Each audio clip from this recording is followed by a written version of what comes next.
नमस्कार दोस्तों, आप देख रहे हैं इंडियन डिफेंस न्यूज़ हिंदी और आज हम बात करने वाले हैं एक सबसे अहम मुद्दे पर। और ये मुद्दा है तेजस मार्क 1A।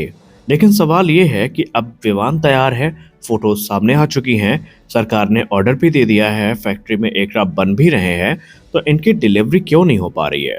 क्या एचएएल नाकाम हो गई है या फिर वायुसेना ज्यादा शक्ति कर रही है? इस वीडियो में हम पूरी सच्चाई जानेंगे। दोस्तों, तेजस मार्क 1A भारत का स्वदेशी हल्का लड़ाकू विमान है और इसे एचएएल और डीआरडीओ ने मिलकर बनाया है। इसका मुख्य तौर पर उद्देश्य फिलहाल तो मिग 21 की जगह लेना है, जो भारतीय वायुसेना की सर्विस से विदाई ले चुके हैं। तेजस मार्क 1A में हमें आधुनिक एसा रेडार, बेहतर इलेक्ट्रॉनिक वॉरफेयर सिस्टम, हवा से हवा में मार करने वाली मिसाइलें और आधुनिक कॉकपिट जैसे बहुत सारी खूबियां देखने को मिल जाती हैं। लेकिन ये भारतीय वायुसेना को अभी तक ज्वाइन नहीं कर पाया है। भारत सरकार ने एचएएल को पहले 83 तेजस मार्क 1A का ऑर्डर दिया, जिसकी लागत 48,000 करोड़ रुपए थी, और बाद में एडिशनल 97 जेट की डील भी फाइनलाइज कर ली गई। यानी ये भारत के सबसे बड़े डिफेंस सौदों में से एक है। योजना ये थी कि 2024 से डिलीवरी शुरू हो जाएगी, लेकिन 2026 आ गया, फरवरी आधा बीत गया और अभी भी डिलीवरी नहीं हो पाई। अब समस्या क्या है? अब आते हैं असली मुद्दे पर। एचएएल ने सरकार से एक निवेदन किया है कि कुछ तकनीकी शर्तों में उन्हें छूट दी जाए ताकि वो डिलीवरी शुरू कर सके, और इन शर्तों को कहा जाता है क्वालिटेटिव रिक्वायरमेंट्स। ये वायुसेना के द्वारा तय किए गए कुछ गुणवत्ता मानक है, और समस्या ये है कि अभी कुछ सिस्टम पूरी तरीके से तैयार नहीं हो पाए हैं, कुछ टेस्ट पूरे नहीं हो पाए हैं और कुछ पार्ट विदेश से देर से आ रहे हैं। इसीलिए एचएएल इस प्रोग्राम में थोड़ी पीछे चल रही है, और इसीलिए उन्होंने सरकार से ये निवेदन किया है कि कुछ ऐसे जो गुणवत्ता मानक है उसमें छूट दी जाए ताकि वो एयरक्राफ्ट को डिलीवर कर सके। लेकिन भारतीय वायुसेना इनको छूट दे नहीं रही है। उसके पीछे का एक कारण है।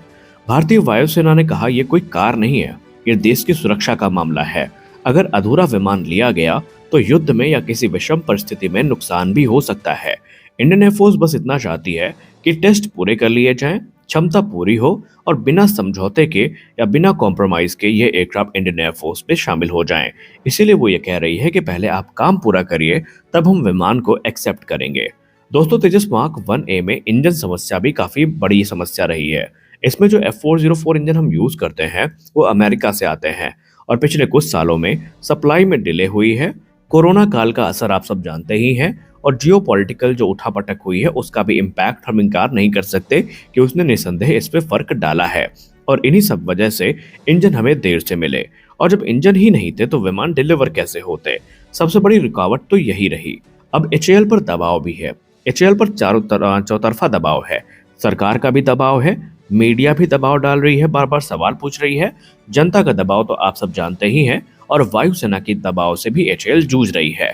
इसीलिए एचएएल ये चाहती है कि कम से कम कुछ विमान की डिलीवरी इंडियन एयरफोर्स ले ले, ताकि बाकी का काम हम पूरा करके इंडियन एयरफोर्स को जो कंप्लीट एयरक्राफ्ट है वो देते रहें। लेकिन क्या ये लड़ाई नुकसानदायक है? दोस्तों, एचएएल और इंडियन एयरफोर्स दोनों देशभक्त संस्थाएं हैं, यहाँ पर हम किसी को दोष नहीं दे सकते। एचएएल ने भी काफी बड़ा योगदान दिया है, एचएएल भी एक देशभक्त संस्था है, और इंडियन एयरफोर्स के कंधे पर तो देश की सुरक्षा टिकी ही हुई है। ये कोई लड़ाई नहीं है, बल्कि गुणवत्ता की जंग है। अगर आज समझौता हुआ तो कल सैनिकों की जान खतरे में पड़ सकती है, ऐसा इंडियन एयरफोर्स का तर्क है। इसीलिए उन्होंने कहा कि शक्ति काफी जरूरी है। अब आगे की योजना ये है कि क्योंकि अब इंजन डिलीवरी स्टेबल हो चुकी हैं, प्लांट ऑपरेशनल हो चुके हैं, टेस्ट तेजी से हो रहे हैं, तो उम्मीद है कि मार्च ना सही तो जून तक एयरक्राफ्ट तो भारतीय वायुसेना को मिल ही जाएंगे। अब यहाँ पर आप किसका समर्थन करें हैं? क्या एचएएल को लेकर आपका ये मानना है कि एचएएल की कमी है या इंडियन एयरफोर्स की? लेकिन दोस्तों, सच्चाई ये है कि एचएएल भी मेहनत कर रही है, इंडियन एयरफोर्स की मांग भी अपने जगह पर सही है, लेकिन सिस्टम धीमा है। तेजस भारत का गौरव है और इसको सफल होना ही है। थोड़ा समय लगेगा, लेकिन हमें उम्मीद है कि नतीजा शानदार होगा। आपको क्या लगता है, यहाँ पर कौन सही है? एचएएल सही है या इंडियन एयरफोर्स सही है? आप अपनी राय हमें कमेंट सेक्शन में जरूर बताएं। मिलते हैं अगले वीडियो में, तब तक के लिए जय हिंद।